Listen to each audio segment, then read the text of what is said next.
Hello, everyone. Welcome to the Spiritual Intellectual Show slash the Spiritual Intellectual 777 YouTube channel with your host, Evan Youngblood Williams here.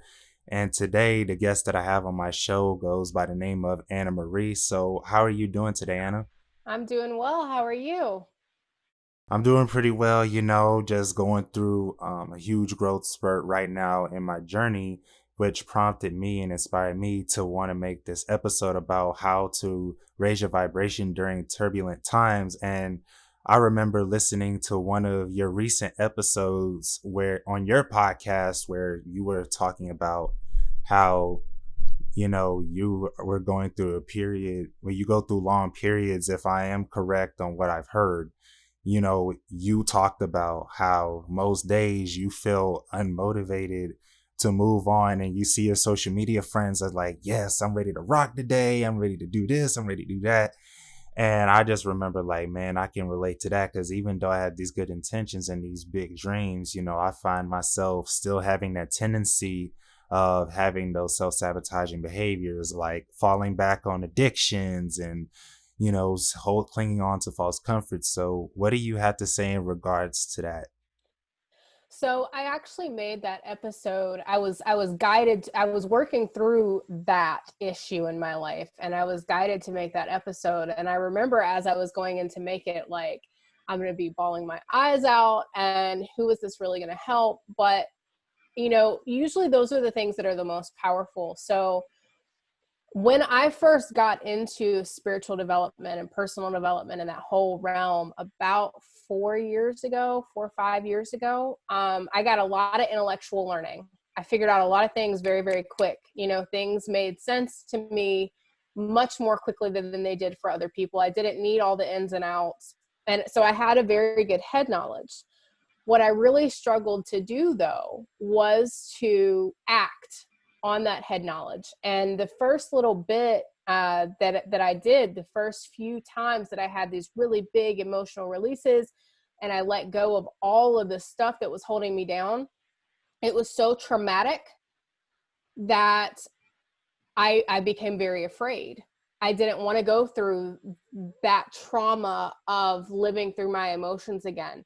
And so my ego response, we all have fight, flight, and what many people don't mention is the third one, which is playing dead.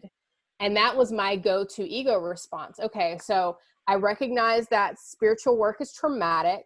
And while I feel led to do spiritual work for other people, I'm going to avoid it as much as I possibly can. So Mm. so for like the next 3 years, I avoided my spiritual work.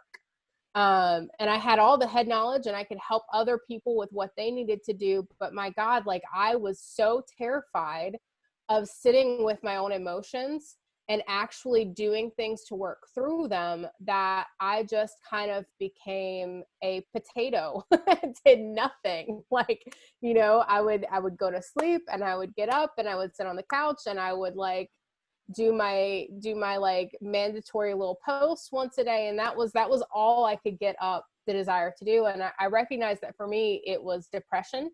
We talk about depression, and it was a depression that kept me from being able to function. I could not move. I could not get up. I couldn't do the things even that I wanted to do. And I made a very bad decision. I worked with a coach who actually made some of that worse. And I let myself be re-traumatized in that manner. Even though I knew a lot of the things he was saying was not right for me, I knew I needed help, and so I worked with him anyway, and it was a bad decision. Um, and so again, I got back into that cycle, my protective cycle of just not doing anything. And I've been very fortunate in my life that you know there's always been a safety net, so I've always been okay, even when I wasn't doing anything. But in a lot of, and I think that I just froze, or you just froze, so I'm going to give it a second. There it went again. Okay, um so what I'm learning for myself, and what the big breakthrough was for me, was that, okay, like, I don't have to wait for these big huge choices, these big huge actions. I can take one or two small actions a day. So it doesn't need to be that big. I'm gonna release 15 emotions in a day, traumatic, like shake the foundations of my very being that I did when I first started understanding all of this stuff. I could instead just ask my body, what do you need today? And then give it to my body. And in that way, start taking some really good first steps, um, instead of trying to take big leaps that inevitably led to longer periods of no action. Yeah, I can totally relate to your story. I don't know if you can still hear me clearly. Yeah, I can.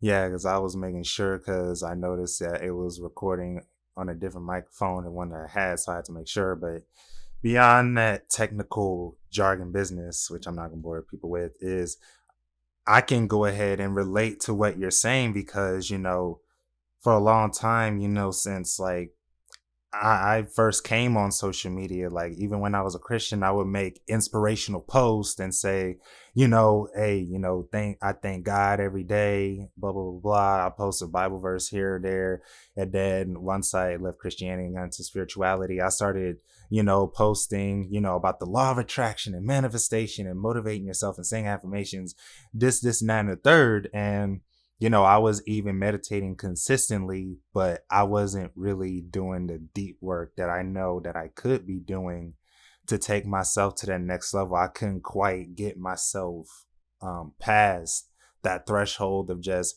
doing a little bit here and a little bit there, but diving like really, really deep and figuring out like what is causing me to sabotage every single opportunity. Why do I keep getting in the way of my own happiness? Why do I keep procrastinating on tasks that I know that I want to do and I know that I should be doing to move my life forward, but I'm not doing it? But it's like you said, it's, those safety nets that keep us down. And for me, like, I'm not going to name the addiction here just for, this sake, but I had an addiction that I've had since 13 years old that has been like weighing me down and sucking away all my joy and all my happiness.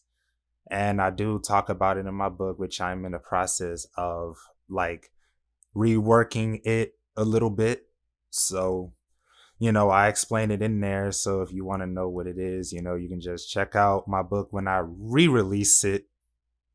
But yeah, I just been I had one of those moments like you had where I had to really, sit with myself and really recognize that, I had to let this addiction go because it's really been sucking everything away. Like it's caused me to feel even more crappy about myself. It's caused me to want to procrastinate. It's caused me to feel lethargic and lazy and not wanting to do what I want to do because that's the only thing I can think about was my next fix. Like, yes, I was still getting stuff done. Like I was still making videos and podcast episodes. And when I was in college, get my schoolwork done. And when I was in public school, got that work done as well.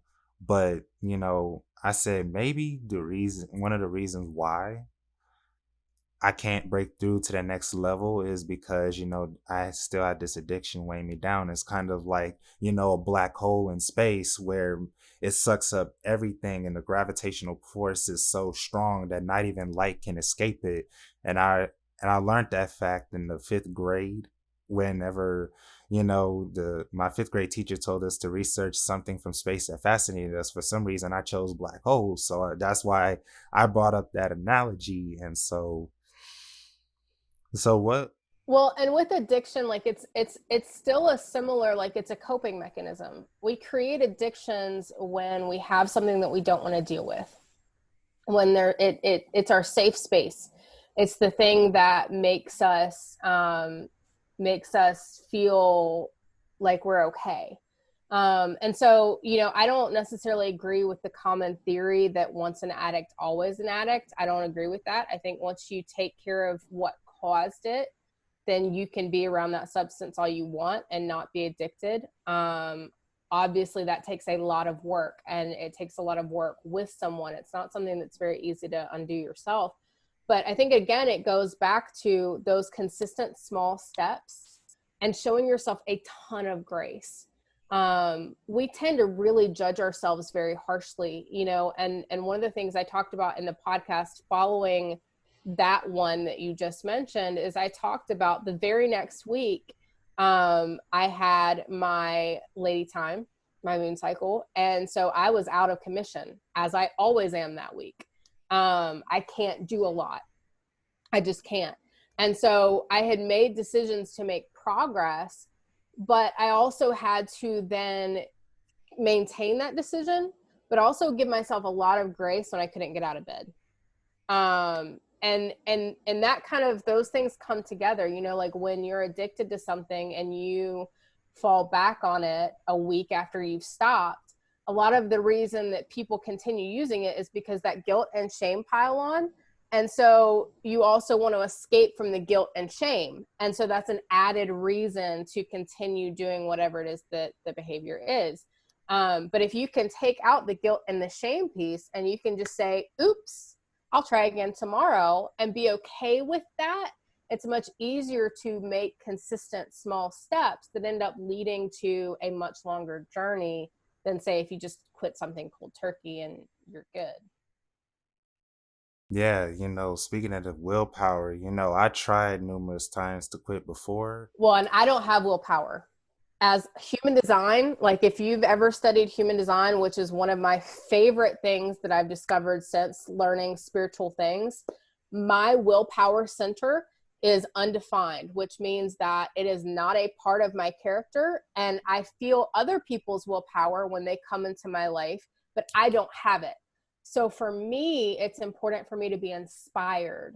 So like and this is something that you really should know. If you don't know if you're human design, if you don't know if you have willpower or not, a lot of people are trying to use willpower because they hear other people talking about it and it totally works for them, but it does not work for all of us. And so for me, I use like the motivation of, okay, I wake up in the morning, body, what is it that you want? And if my body wants to go outside and walk, that's the first thing I do. If my body wants water, that's the first thing I give it. If my body wants food, that's the first thing it gets. If my body wants to roll over and go back to sleep, that's what we do. And I trust my body and I let it guide me, and I use that motivation to do things. And that even goes into like, there are things that I have kind of outlined. I'm looking at right now, kind of my house stuff that I do in the house, dust on Mondays, vacuum on Tuesdays, mop on Wednesdays. And does that always get done? No, but it's like a guide that I can go back to, and my body and I kind of work on getting on the same page. My body's still learning to trust me, and I'm still learning to trust my body, and using that as kind of like a playful, instead of willpower and I'm going to force myself.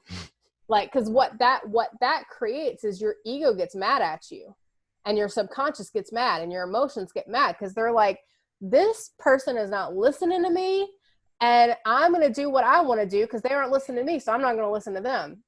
You create all of this dissonance in your body and in your spirit, in your whole metaphysical realm, and you're fighting against each other. What's going to happen is you might succeed for a little while, but eventually it's going to catch up. That's when self-sabotage comes in. So if instead you can get your ego in line with what you're doing, if you can get your emotions in line, your body in line, and all of you working together, it's a much easier thing to do the things that you want to do.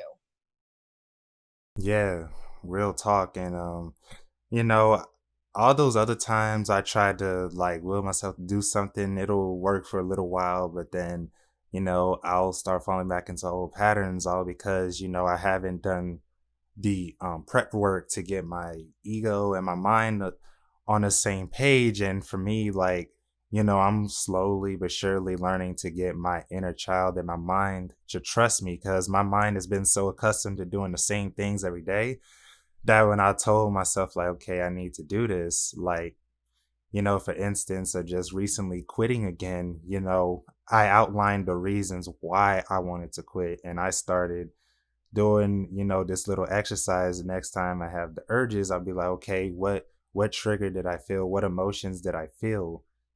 Just so that, I can pinpoint it and see, next time I have this trigger, what is an alternative method that I can use to be able to get through this emotion. Now, don't get me wrong, there's other addictions that I have, like junk food and whatnot.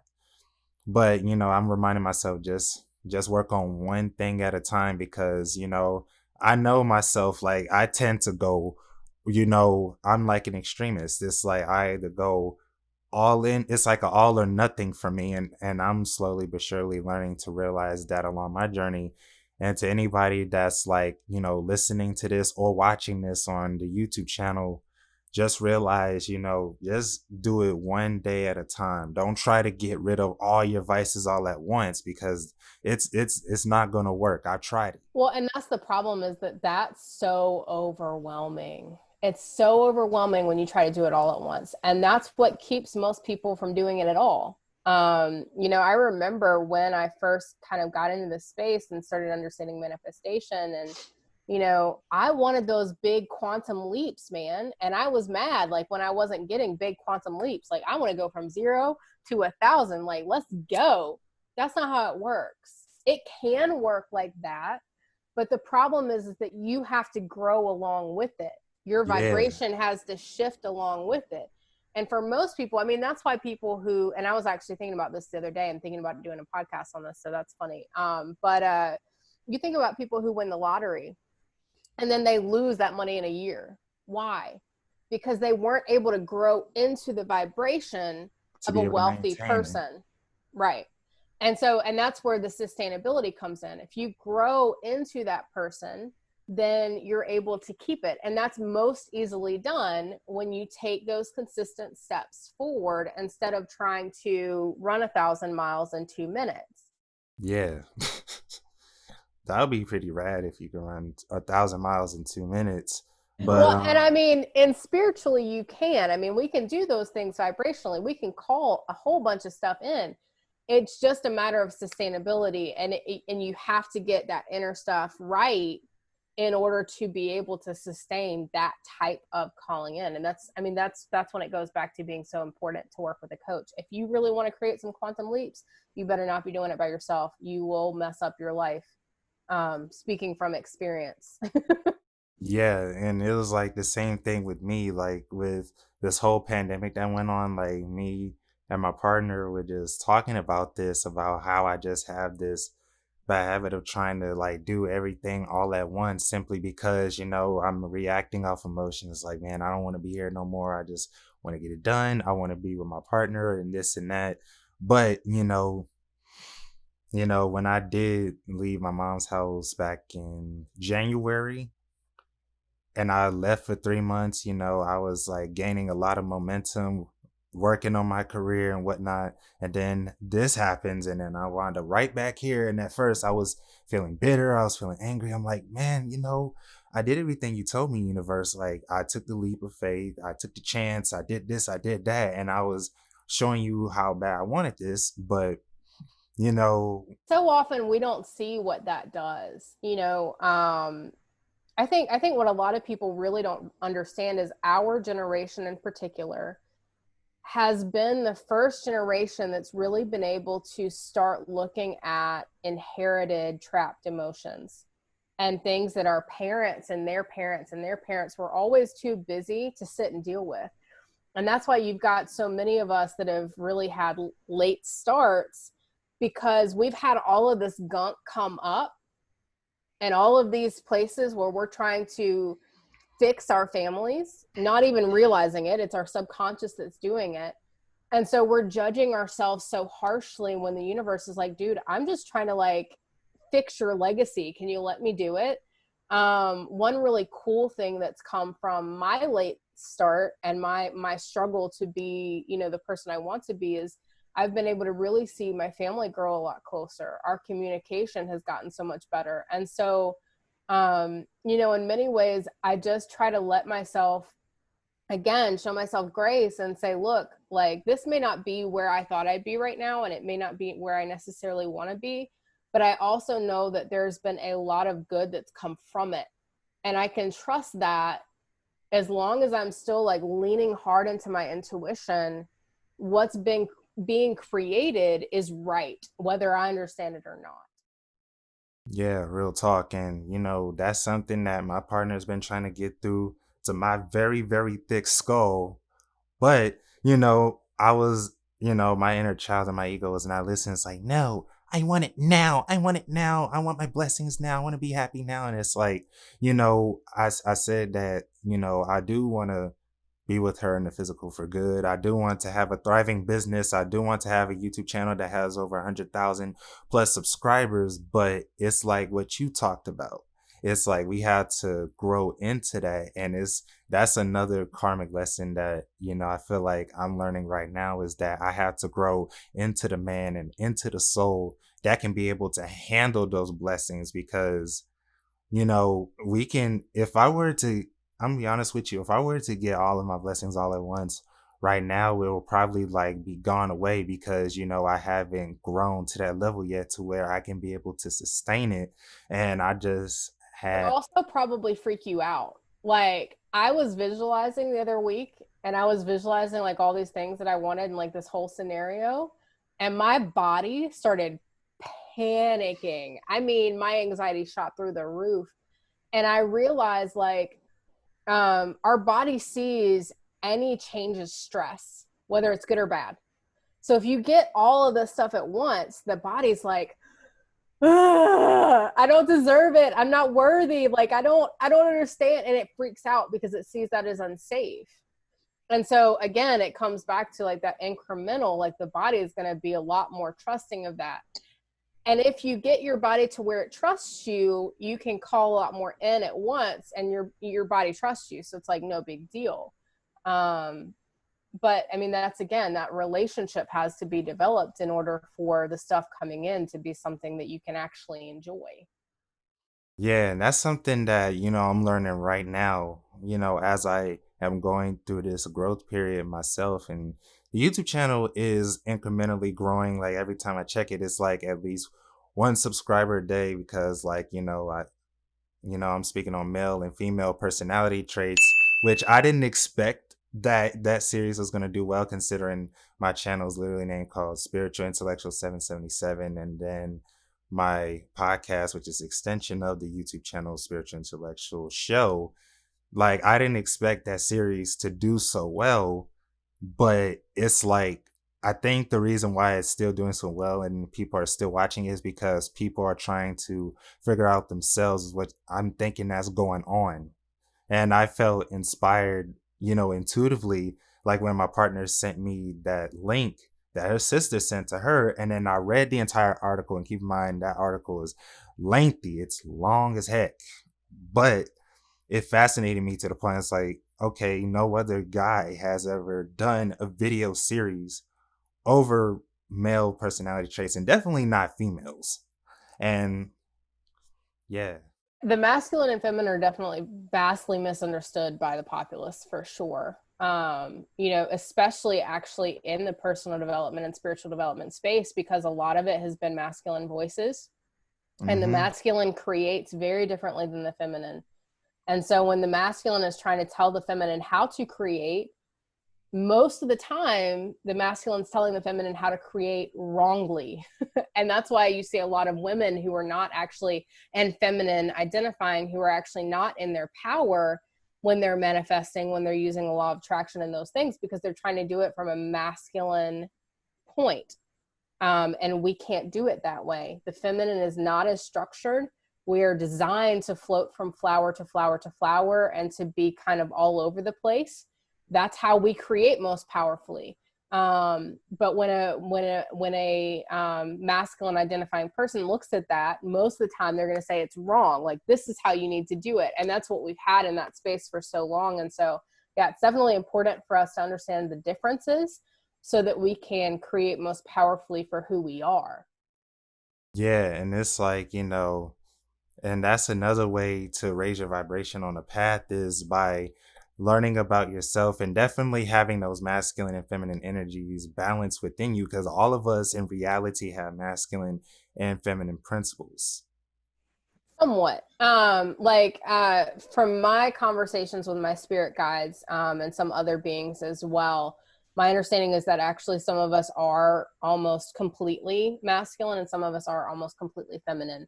Specifically, those who are from twin flame pairs. So for me particularly, I'm never supposed to be operating from the masculine. I'm always supposed to be operating from the feminine. So that's kind of, and recognizing that that reality is different for every person, and kind of taking each person as an individual, I think is really important, because too often we try to generalize these types of topics. And that can be so dangerous, because then you're telling someone to do something that's the opposite of what their intuition is telling them, and then you have a mess. Yeah, and then we live in a culture still where, we are all about the hustle, and society, especially here in America, is very in that masculine energy. It's like, you got to hustle hard every day, you got to do stuff even when you don't feel like it. And just basically, we keep hearing people over and over and over again saying, you got to hustle till your eyes bleed and this and that. And I'm just like, when you study spirituality and you get closer to your spirit, the more you're going to realize, wait a minute, this is very dysfunctional. This is very out of for line.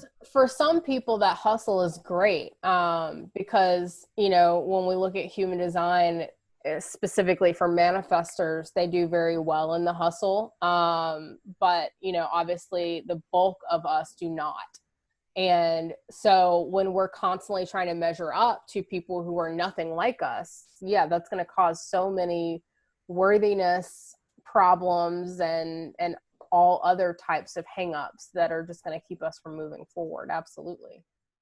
Yeah, definitely. And, I'll definitely link that into the website about knowing what your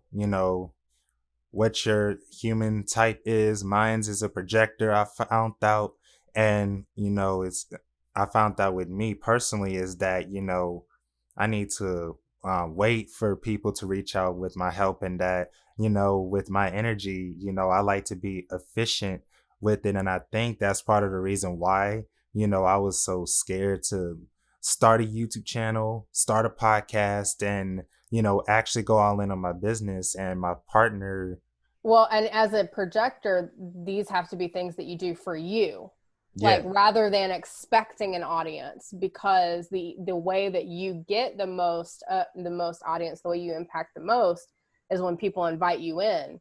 So anything else is like a passion project, which of course can eventually take off also.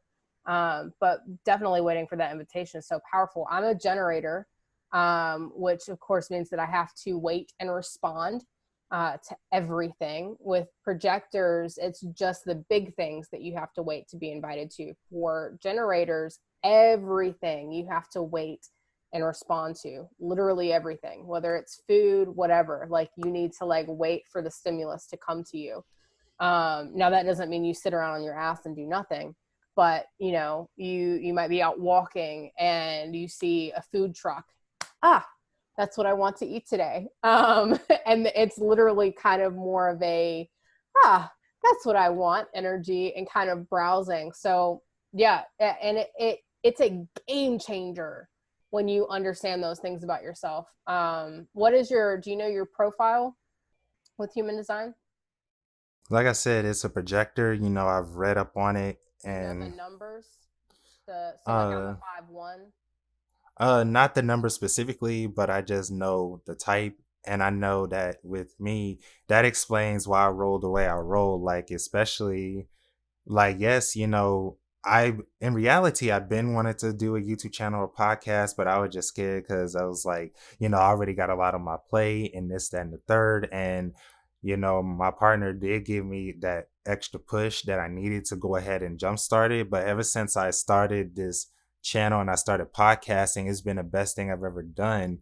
And for the audience members that don't know me from like Facebook, I used to do Facebook lives, all day, every day from about 2016, 2018. I was just going live for the heck of it. And yes, I did speak on spirituality as I went down the road. But then I realized, like, hey, maybe I need to go on YouTube, because it's like, you know, I've seen that other people on YouTube that are in this space that, we are in right now, have major success. Like there's an abundance of tarot reading channels, spirituality channels, twin flame channels that are all have at least 1,000 subscribers. So I said, you know what, let me go ahead and take my messages to the YouTube platform and see what this can be, because I needed to try something new, and I knew that that was a transitional point, and it inspired me to do a YouTube channel, and inspired me to want to have guests that think like me, just so we can have these discussions like we're having right now, because a lot of people need that hope right now. And going back to my human design, is like, with me, like, I don't create something unless I feel inspired to, unless I feel really amped up and excited about it. Then I know it's a project worthy of me taking on. Yeah. There's so much to human design. So for instance, like I know I'm a generator, but I'm also an emotional authority, which means that I always have to take time to make decisions for all my emotions to sort out. And unlike other people who might be like a sacral authority or a splenic authority, I will never know 100% if my decision is right, because I can see all the other options and I can feel all the emotional attachment to any of the other options too. But I'm also a 5-1, which is a heretic investigator, which basically means that for my entire life, most of the people who know me will only know what they project about me. Like they will only know, like they'll only be able to see one little facet. So it's way easier for me to let people down than it is for a lot of other people, because people tend to put me on a pedestal, either one that's good or one that's terrible. And like learning all those different things about yourself, I mean, like whether you learn it in astrology or whether you learn it in human design, this is just kind of the one I'm fixated on at the moment because it has set me free in so many ways. It can kind of give you permission to understand the things that you always knew about yourself that maybe you haven't been giving yourself permission to know because everybody else is telling you to do something else. That's kind of always how I see it. It's like, okay, so I'm not crazy. Somebody else said that that's what I'm like, so I'm good. I can actually act this way. Yeah, and that's like fascinating that we learn all sorts of things along our journey, along our spiritual journeys, as we go into meditation, as we ground more. And it's just that, my partner has inspired me to do a lot of things. Like, she has single-handedly inspired me to start a lot of projects and to start doing deeper spiritual work that I otherwise would have never done at Well, all. the feminine, that's what we do. Yeah, and it's like, I'm learning to trust more and more of her guidance, because I noticed in past instances where I did, act on the advice she gave me, and it worked out for my highest good every time. But there were some instances where I didn't listen. I was a little bit hard headed, tried to do it my own way, and that's like a downside of being in a masculine energy all the time, is that you're constantly trying to do things your way. It's like your way or the highway, and I keep getting proven over and over and over again that And that's where, I doesn't mean, work. the masculine is very grounded in the physical and the mental. You all who are more masculine energy, you thrive in the physical and in the mental, but feminine energy thrives in intuition and emotional. So when it comes to that, like we get hits all the time, and that, like, people talk about mom intuition, or feminine intuition. Like we just know things, and we don't know why we know. We just know. And if I think if more men would and masculine identifying would trust the feminine when we voice, because we don't voice everything, but if we feel like we need to voice something, if feminine would be trusted, man, things would be so different. Yeah, and that's why I think, in today's world, we need more women in positions of power, because, like, especially women who are naturally healers. Like, I'm just thinking about how that would be a game changer in this world if more women were in leadership roles. I'm starting to see more and more that women are being leaders now. But I think if definitely, we have a collective paradigm shift in regards of who we allow in leadership and who not, and see who's fit, then that will pretty much change the course of society later on. Yeah, I'm very much rooting for us to go back to kind of the old way of the people in leadership should be people who have contributed to the community. There should be no, I mean, and this is getting, but like there should be no career politicians. That's ridiculous. If you're somebody in a leadership position, you should hold a different job. You should be a doctor or a teacher or a lawyer or a mechanic. You should be somebody who gives to the community and that the community sees giving to the community. And that's how we should put people in power. And when you look at something like that, like women do contribute like in crazy, crazy ways. Like right now, you think about how teachers are very largely female. I mean, like there are men teachers also, of course, but a large portion of teachers are females, and there being decisions made about schools right now without consulting teachers and while putting teachers down and saying well, they're not doing a good enough job. They didn't do a good enough job with digital e-learning, so we're not going to listen to them. We're just going to demand that they go in schools. And the problem is that teachers are the ones who know and are going to have to deal with the consequences of the decisions that we're currently making. And yet we're not listening to them at all. We're listening to these masculine politicians who, I mean, like, listen to advice, be willing to hear the feminine, please. Because that, I mean, in decisions as important as these that involve our children and affect our entire communities, the voices of the people who have to deal with the decisions, the consequences of the decisions that are made are so important. Um, and they just happen to be mostly feminine at the moment too. Yeah, and it's like, I think that's another reason why men have difficulty with spirituality the most, because it's like, as men, we were taught to repress our emotions and to be tough all the time and to put on a suit of armor and to look at people with a mean mug and be closed off and, just be on hustle, hustle, hustle, hustle, hustle. But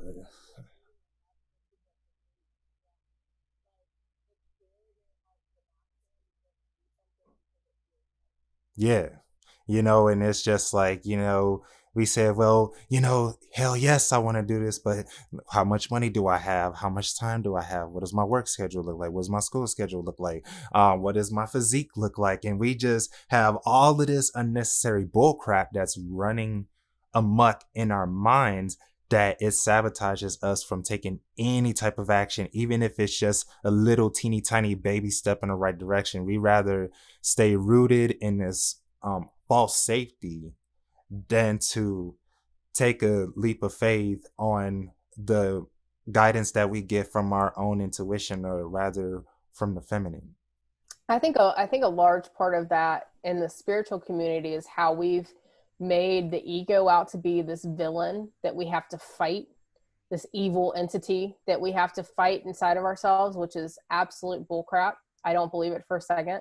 And I think we've created a war in ourselves that doesn't have to be there. The ego is designed to be a steward. The ego was designed to kind of take over when we weren't able to protect ourselves, when we weren't able to, when we were being hurt by people around us who didn't know any better. Our ego stepped up and said, I'm not going to let you be hurt anymore. And the problem is, of course, the ego doesn't really understand how to protect us from pain, or that pain is actually a good thing.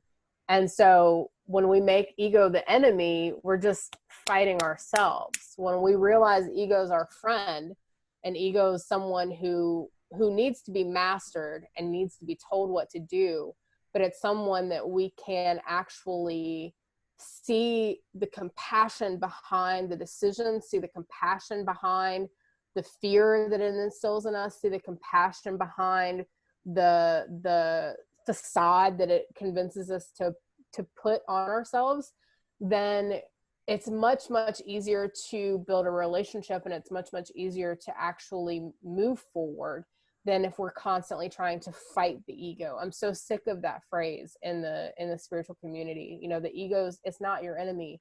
It's your friend. It's there to help you.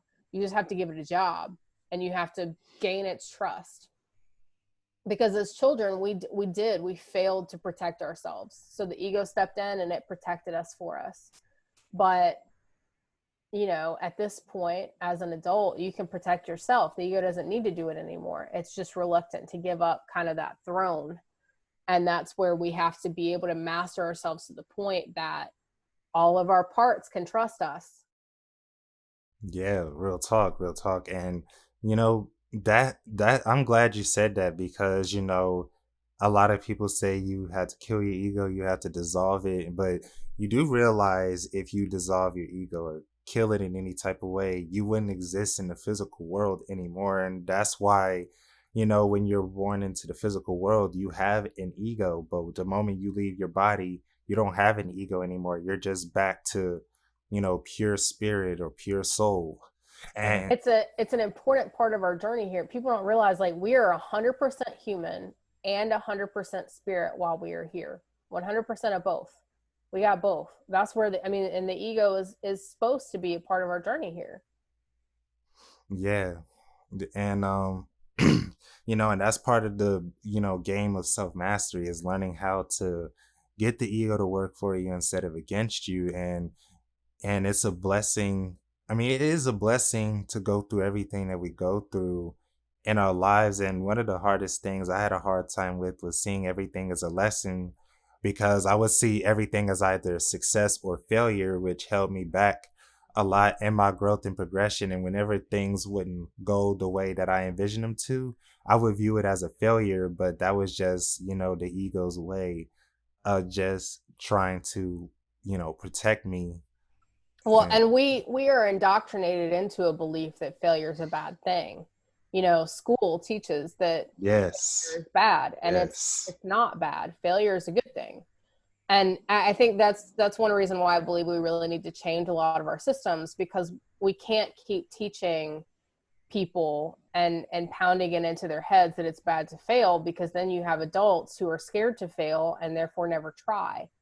Um, but and I mean, yeah, like it is all a lesson. And it, you know, one of the ways that I kind of teach my clients and my friends who we talk about this type of stuff to learn to start like that trust bond is that next time your emotions want to flare up and your immediate response is, dude, I'm doing something, and you want to push them back down, tell your emotions instead, look, I'm in the middle of something and I can't deal with this right now.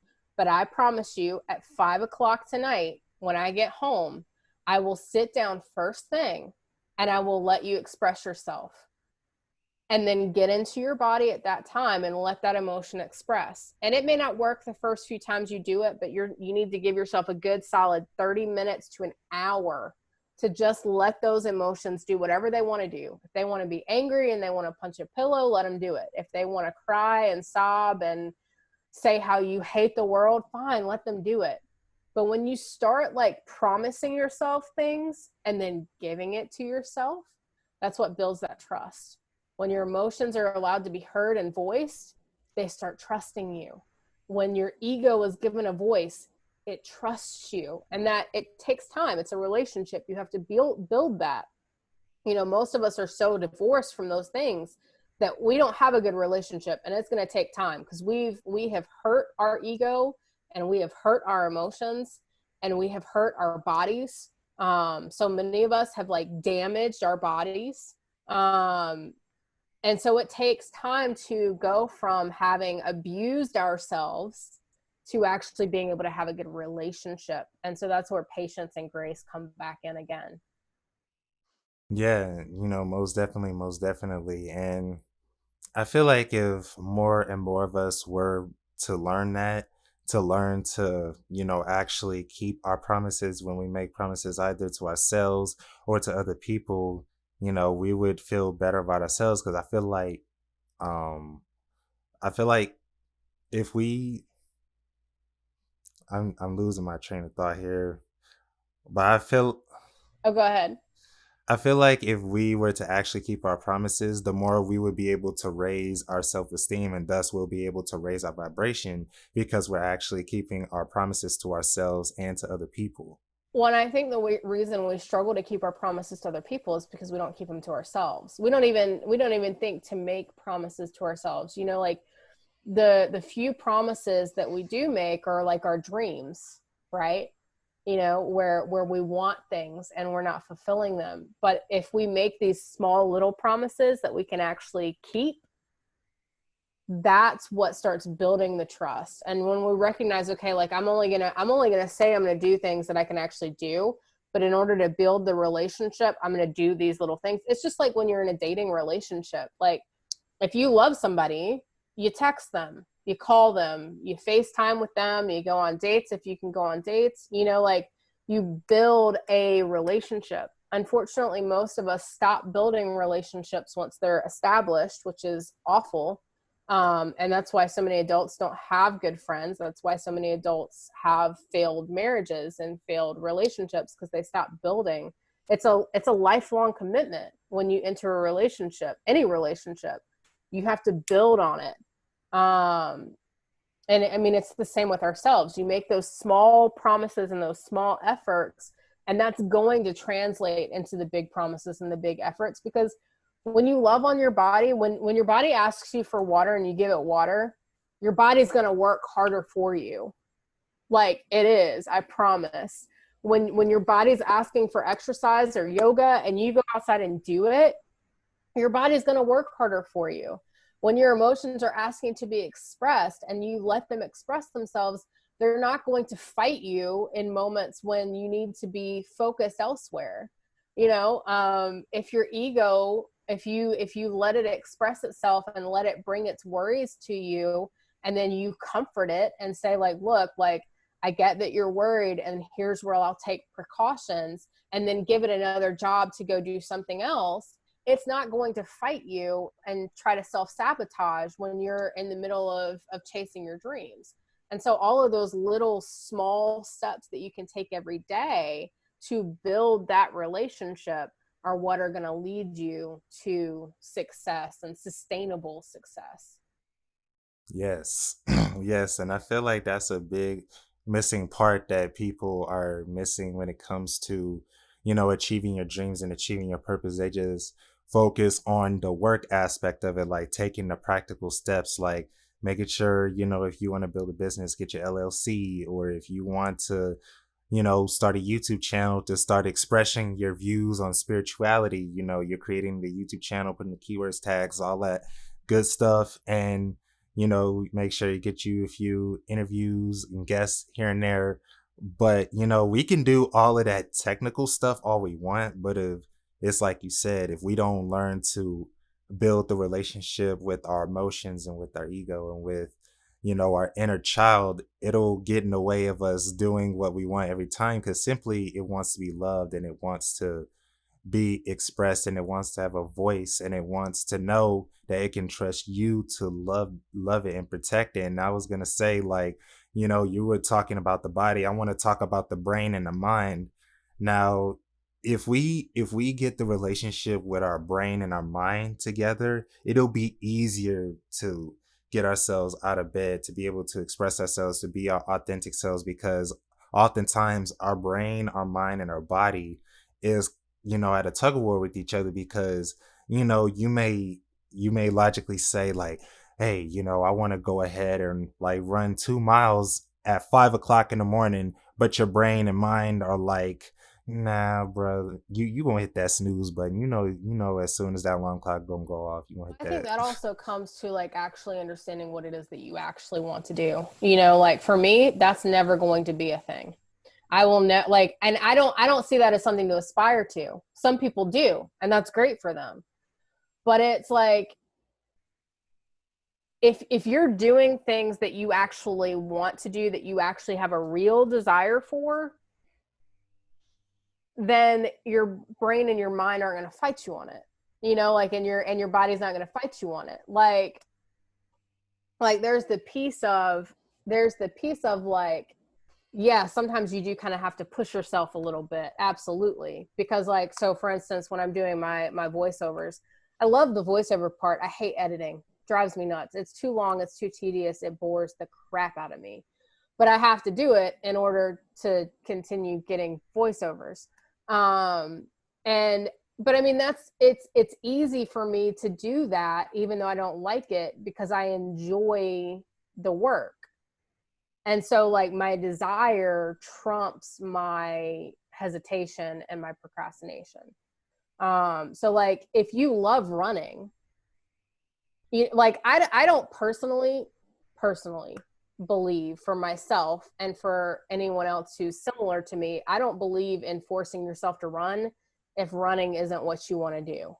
Now I like running, so occasionally, like, yeah, I'll go out for a jog just because I want to. But I don't believe in the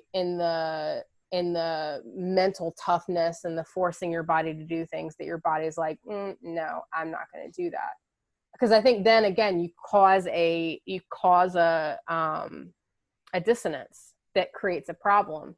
And so I think if more people would figure out what they actually want, like most people really don't want to be spending 7 days a week in the gym.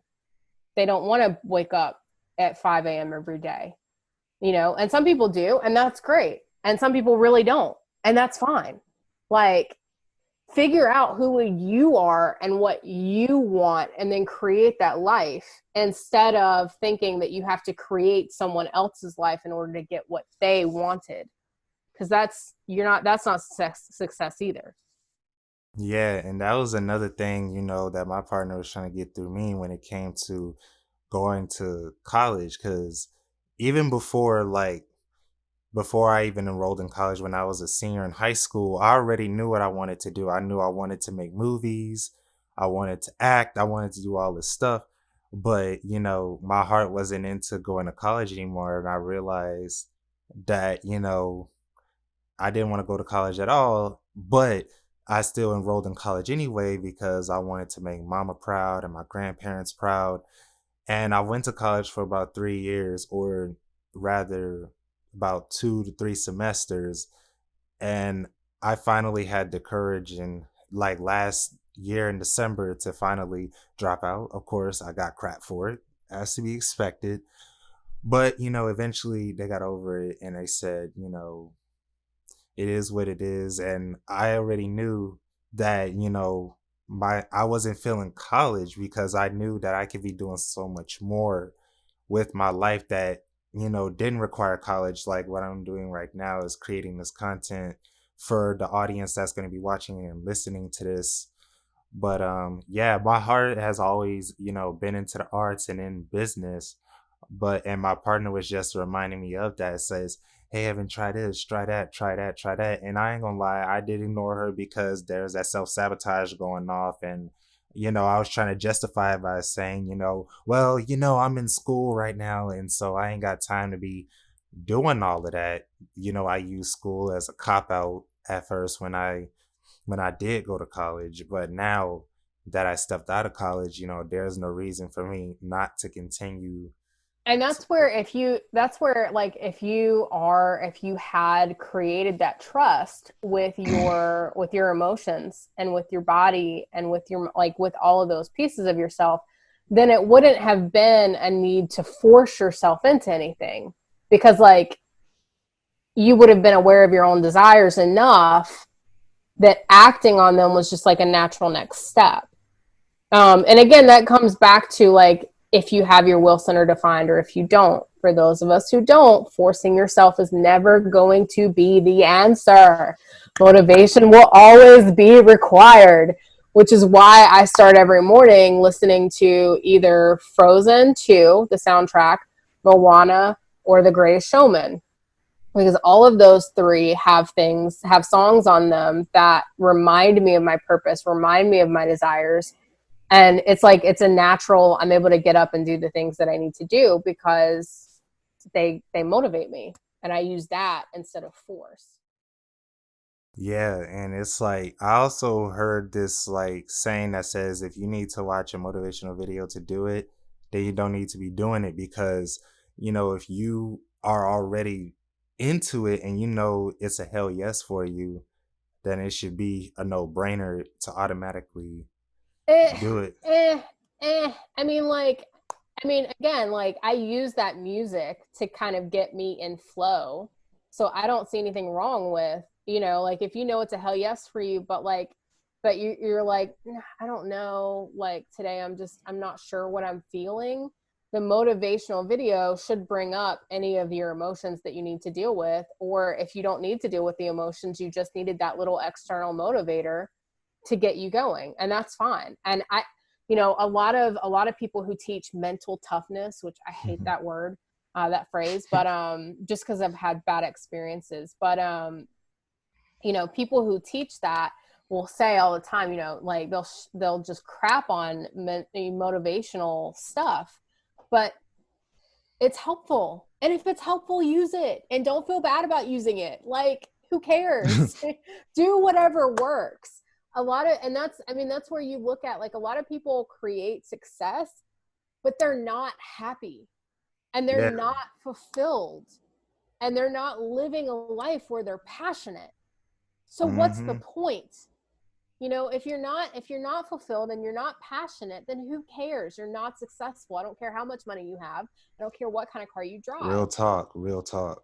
And there are people who do that and who are happy and fulfilled and passionate. Great. But there are also people who are mechanics and barely make any money and are happy and fulfilled and passionate. And that's great too.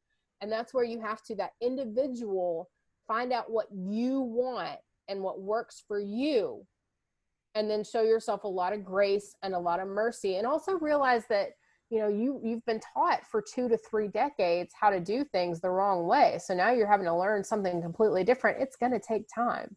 That's okay. Yeah, and it's just like, and I find that, for me, I don't read fictional books often, although I should, because I enjoy reading those. Like, the most recent book that I finished was called Supermarket. And I don't just like that book just because, my favorite rapper Logic wrote that book and I like his music, but you know, he's a talented writer as well. And so, I checked the book out and I really do like the subject matter, which is, overcoming that self sabotage. And that was the whole theme of the book. And I just, can relate to his journey because the main character is a writer. And with me, I'm in a creative career myself. And so, just by reading that book, that gave me a jolt of inspiration too, to keep on going and knowing that I can overcome, the self sabotaging tendencies within myself so that I can go ahead and carry on with my purpose with effortless ease. And then, also, playing video games is another fun way for me to express myself. And also, like, playing through the different levels, forces you to be creative and forces you to like really dig deep on the inside and figure out ways to solve problems. So, Right. And none of that means there won't be hard work. There's absolutely going to be hard work. Just because you enjoy, working out doesn't mean that there aren't going to be days where, like, it's hard to get through a set. Just because you enjoy doing voiceovers doesn't mean there aren't going to be days when you're like dragging your feet to do it.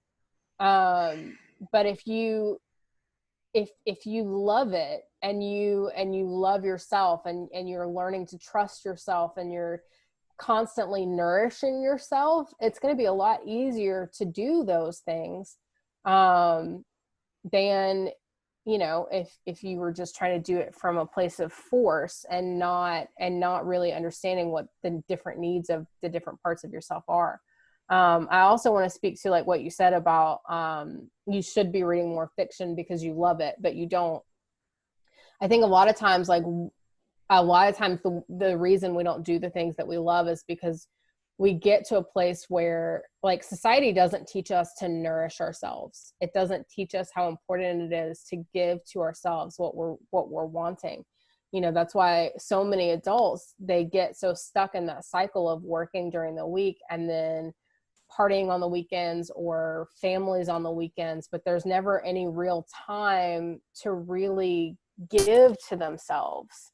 And that's not something that's seen as important in our society, but it's something that is vastly important. You know, sometimes intuition says, dude, pick up a book and read, when our mind is telling us, dude, you need to be filming a podcast. And it's important in those moments to listen to our intuition and to say, you know, I don't know why this is important, but I'm going to do it. And when we know ourselves well, we can tell the difference between that intuition and that logic, or procrastination, or other things. And that's what's so important about getting to know yourself, because if you don't know yourself, then you'll mix up the intuition and the logic. You'll mix up the intuition and just your longings.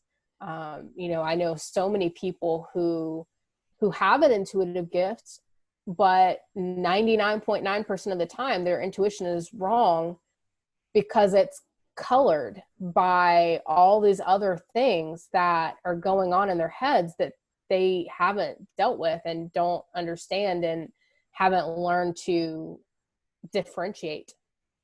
um Yeah, and one last thing that I want to say before I wrap this episode, because I noticed that we're a little bit of over an hour into it, is, the fact that,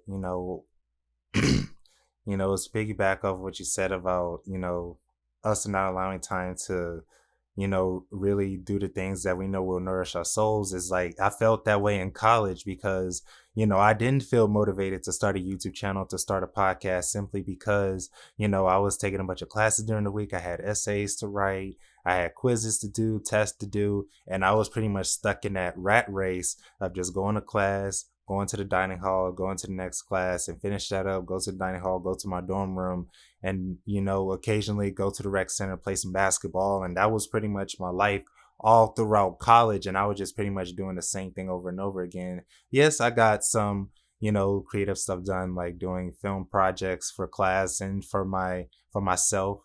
But, I didn't do enough of what I love to do and wanted to do. And that does cause me to lose motivation to want to do anything beyond classwork. And I just remember feeling dead inside. And I remember, especially in our history class, I'm like, oh my God, this class is so painfully boring. Like, and I just was complaining to my partner a lot, I don't want to be doing this. I don't want to be doing that. And she was like, dude, if you're not feeling it, then you need to acknowledge that and move on. But with me, I was just being stubborn. I'm like, no, I got a family to please. But of course, I was just telling myself that story over and over and over again because of fear.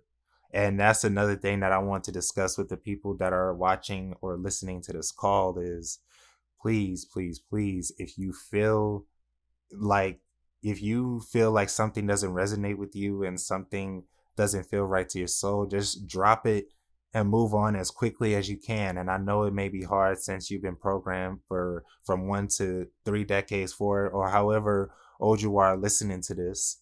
I don't know your age, but please, please, please, if you ain't feeling something, just drop it. I don't care if your financial situation is not the best, or if, you know, or if you're, or if like your situation is not ideal, you know, you have to do what you have to do for you, even if it does hurt I want to speak momentarily. to I want to speak to really quickly, the thing that really changed the game for me on fear. There's an episode of The Office, funnily enough, I know, where Pam, who has been like super shy and never setting any boundaries and never deciding what she wants throughout the entire series, decides that she's going to run across a coal walk. And the line that she uttered was, I'm going to do it, and I fully expect to burn my foot. Fear is like that. When we're afraid, the response shouldn't be get rid of the fear, or the fear means you're not supposed to do it. The response should be like, if you know you want it, then the response has to be, look, I know I'm probably going to get burned, but I'm going to do it anyway. That's how to deal with fear. Make fear a friend. Make fear something that you like. That's like your adrenaline rush, that you can do something that you know there's going to be pain, but it's totally okay. to do it anyway. Yeah, and are there any last words that you want to say before I wrap up this episode? Um, Temet nosce. I don't know if I said that right, but it's Latin for know thyself is my motto. And it's the most important thing you will ever do in this lifetime. If you know yourself, then eventually, maybe not right away, but eventually you will live the life that you came here to live. All right, that's an amazing way to end the episode. Thank you guys for listening to the, spiritual intellectual so slash the spiritual intellectual 777 YouTube channel. And if you guys have found so much value in this episode and has helped you in any type of way, make sure to go ahead and click that subscribe button and click the bell right next to it so you get notified every single Friday that I upload these videos to the channel. And also, if you're listening to this on Anchor or any other podcasting platform, make sure to go ahead and subscribe there as well. And make sure to go ahead and rate and review this podcast so that I know if it's adding value to you as the listener, because that is my main priority, is to add value to the viewers and the listeners of my content.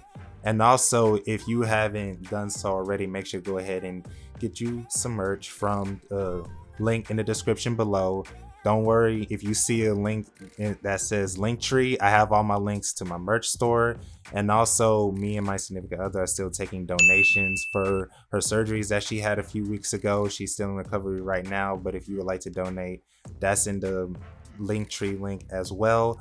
And you can follow me on social media on Instagram at Spiritual Intellect. It has an underscore in between, all lowercase. And you can follow me on Facebook at Evan Youngblood Williams. And if you want to check out any of my other content with filmmaking, video art, even though those are two totally different channels, you can go ahead and do so as well. It's in the link tree. Like I said, everything I have is on the link tree link that I have below. So it's easier to find everything in one place so you're not clicking these different links. And also, Anna, where can people find you and your podcast? So they can find me at Anna Marie Isms on just about every social media that there is. Real Anna Marie Isms on Facebook. And the podcast is Anna Marie Isms as well. You can find that on any of your major podcast providers. All right. So thank you guys for listening to this episode. I highly, highly, highly appreciate it. And I'll talk to you guys soon.